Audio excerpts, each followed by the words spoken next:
5,33,701 మంది విద్యార్థులు పరీక్షలకు హాజరైనారు. 5,33,701 విద్యార్థులలో 5,07,938 రెగ్యులర్ క్యాండిడేట్స్, 25,763 ప్రైవేట్ క్యాండిడేట్స్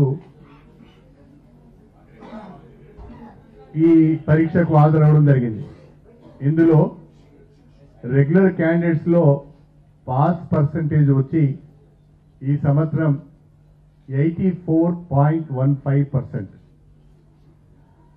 ఇందులో గర్ల్స్ పాస్ పర్సంటేజ్ వచ్చి 85.37, బాయ్స్ పాస్ పర్సంటేజ్ వచ్చి 82.95. అదేవిధంగా ఈ సంవత్సరం 2005 పాఠశాలలు 100% ఫలితాలు సాధించాయి. 28 పాఠశాలలు 0 రిజల్ట్స్ సాధించాయి. దీంట్లో 20 ప్రైవేట్ పాఠశాలలు ఉన్నాయి. 0% సాధించిన పాఠశాలలు 20 ప్రైవేట్ పాఠశాలలు, 5 ఎయిడెడ్ ఇన్స్టిట్యూషన్స్, ఒక గవర్నమెంట్ హై స్కూలు, 2 జిల్లా పరిషత్ హై స్కూల్స్, మొత్తము 28 స్కూల్స్లలో 0 పాస్ పర్సెంటేజ్ వచ్చినాయి. 2005 స్కూళ్లలో 100% రిజల్ట్స్ వచ్చాయి. బీసీ వెల్ఫేర్ రెసిడెన్షియల్ స్కూల్స్లలో హైయెస్ట్ పాస్ పర్సెంటేజ్ వచ్చింది. 94.63% బీసీ రెసిడెన్షియల్ స్కూల్స్ ఫలితాలు సాధించాయి. All other residential schools, model, social welfare కానీ, ట్రైబల్ వెల్ఫేర్ కానీ ఇవన్నీ కూడా స్టేట్ యావరేజ్ కంటే మంచి ఫలితాలు సాధించాయి. ఈ సంవత్సరం ప్రకటించిన ఫలితాలలో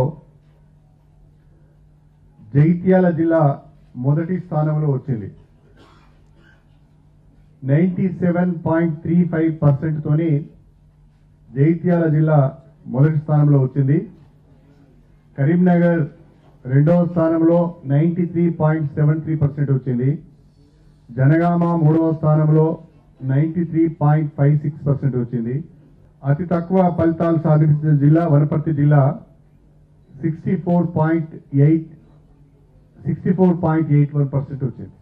ఈ ఫలితాలన్నీ కూడా గత సంవత్సరంతో పోల్చుకున్నప్పుడు ఈ ఫలితాలలో 1.4% తగ్గింది. ఎక్కడ కూడా కాపీయింగ్ కు అవకాశం లేకుండా చర్యలు తీసుకున్నాం.